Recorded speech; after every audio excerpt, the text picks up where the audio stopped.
let people know that I'm serial killer.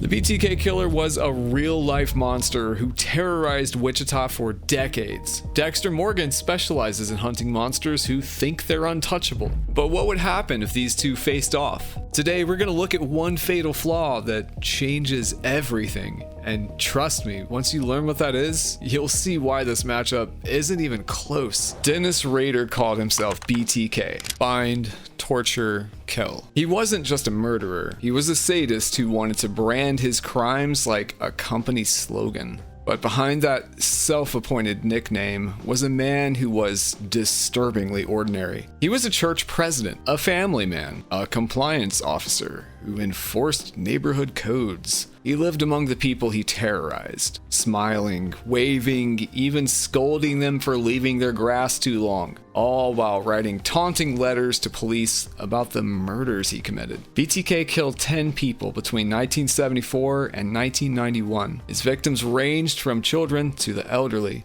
and his crimes were methodical, cold, and dripping with ego. He needed to feel in control, to be the smartest man in the room, even when he wasn't. That's where he and Dexter part ways entirely. Dexter's kills were ritualistic, yes, but driven by a warped sense of justice. Raiders, they were purely narcissism wrapped in cruelty. Dexter kills because of his code. BTK killed because of his emptiness. Here's the thing about Dennis Rader. He wasn't some criminal mastermind. He was a narcissist with delusions of grandeur. A man so desperate for attention that he couldn't help but write letters to the police, send packages to news stations, taunt authorities with cryptic messages. He craved recognition. He wanted the world to know his name, to fear him, to acknowledge his existence. And that need, that pathetic, insatiable need for validation, that's exactly what got him caught. For years, BTK went dormant. After his last kill in '91, he simply stopped. Not because he felt remorse, not because he'd grown as a person. He stopped because he got complacent. He had a wife, 2 kids, a job as the compliance officer, ironically enforcing regulations in his community. He was a church council president, for crying out loud. Dennis Rader lived a double life, and for a while, he managed to keep those lives separate. But in 2004, after 13 years of silence, his ego got the better of him. He started communicating again, sending letters,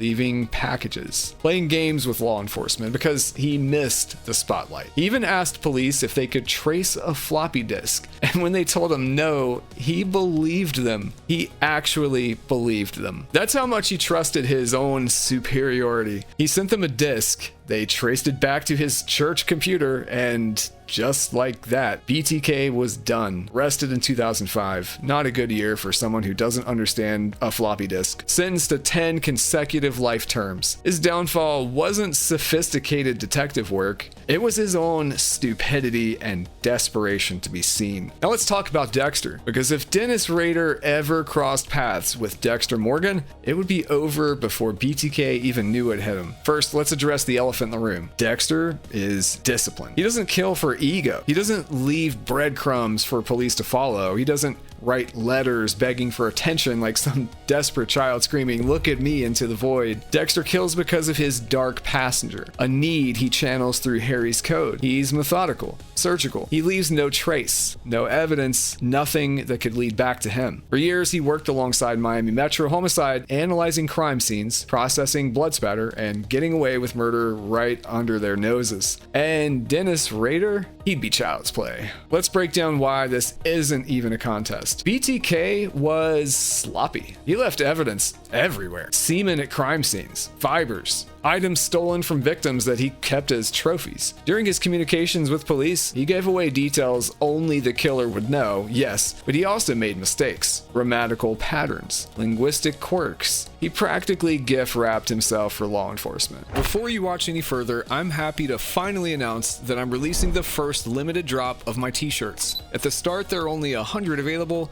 so make sure you buy them while you can at dtmerch.store. Enjoy the video.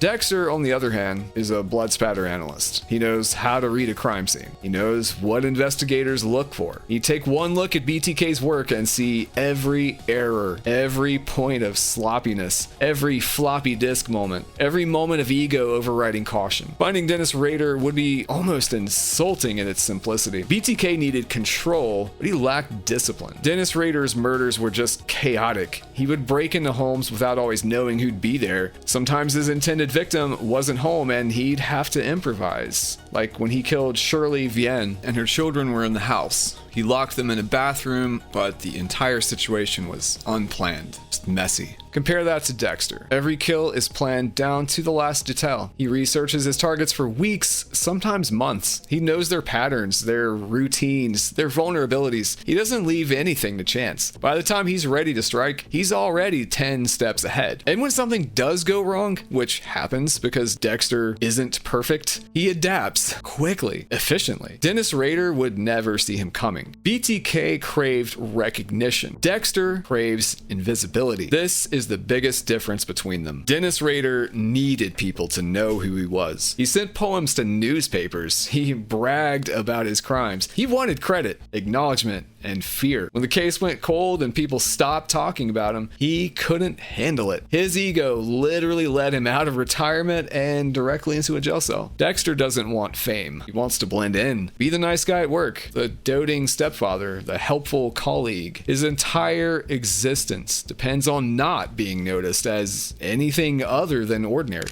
That fundamental difference means Dexter would never make the mistakes Rader made. He'd never send a floppy disk to police. He'd never taunt investigators. The only time he did was when he was dating Lila West in season 2 and sent an anonymous letter to Miami Metro to throw the FBI off his trail. But let's be honest, that was more crazy pulled out of Lila's playbook. Imagine this scenario. Dexter, Miami Metro's blood spatter expert, gets wind of a series of bizarre strangulations out of Kansas. The scenes are staged. Ropes, bindings, trophies missing from the victims' homes. To most, the killer is a ghost. To Dexter, it's a signature. It wouldn't take long. A man who lectures neighbors on lawn violations while writing letters about his murders. Dexter would find the irony poetic. He'd slip into Wichita under a fake name, maybe posing as a forensics consultant, or even bringing his projection of Brian along with him just to keep things interesting. Rader, smug in his anonymity, would probably enjoy the attention, unaware he was letting the wolf in the door. Dexter would play the part, compliment Rader's discipline, even let him talk about how misunderstood he felt. Then, one night, BTK would wake up staring at the familiar glaze of plastic wrap wall of photos showing every person he ever hurt, every letter he ever wrote, every victim he left behind. Dexter wouldn't need to say much. Just a quiet whisper, "You wanted someone to notice you. Well, I noticed." So how would Dexter actually take down Dennis Rader? Let's walk through it. Step 1, discovery. Dexter would notice the pattern. Multiple murders in Wichita, long gaps between kills, victims of varying demographics. He'd see the behavioral signature, the binding, the control, the sexual component. And if Rader started communicating again, sending his little letters and packages, Dexter would be fascinated. Not impressed, not intimidated. Fascinated by the sheer arrogance. Step 2, research. Dexter would dig into every detail. He'd analyze the crime scenes, the victimology, the communications. He'd profile BTK the same way he profiled Trinity, the ice truck killer, and the Doomsday Killer. And he'd come to the same conclusion any competent analyst would. BTK is a narcissist who can't help himself. That's the weakness. That's the opening. Step 3, the trap. Dexter wouldn't need to pose as a victim. That's not BTK's hunting ground. Rader broke into homes. He didn't lure people like Dahmer did. No, Dexter would do something far more elegant. He'd feed BTK's ego. We've seen it before with the Gemini Killer twins, and I'd say he passed with flying colors. They might say that too, but they can't really speak for themselves anymore. Maybe Dexter poses as a journalist interested in unsolved cases. Maybe he even carefully, anonymously, reaches out through channels Rader would monitor, dangling the possibility of acknowledgement, of being truly understood. Dennis Rader wouldn't be able to resist. He'd reach out. He'd want to share, to brag, to finally be appreciated by someone who gets it. And once he did, Dexter would have him in his web. Step 4, the kill room. By the time Dennis Rader realized he'd been played, he'd be wrapped in plastic, surrounded by photos of his victims. And Dexter would make it clear, this isn't about ego. This isn't about games. This is about justice for people whose lives were stolen by a pathetic little man who thought he was special. BTK prided himself on control, but in his final moments, he'd have none. Let's compare their track records. Dennis Rader killed 10 people over 17 years and got caught because he sent a floppy disk to police. Dexter Morgan killed hundreds across multiple decades, was only caught because he tried to save his son, made increasingly reckless decisions after Rita's death, and eventually chose to disappear rather than face consequences. Even in Dexter's worst moments, he was falling apart emotionally. He was still smarter than BTK at his best. Trinity Killer? Arthur Mitchell was methodical, disciplined, and killed for decades across multiple states, and Dexter still took him down. The Ice Truck Killer? Rudy Cooper, aka Brian Moser, was Dexter's own brother, knew how he thought, and still ended up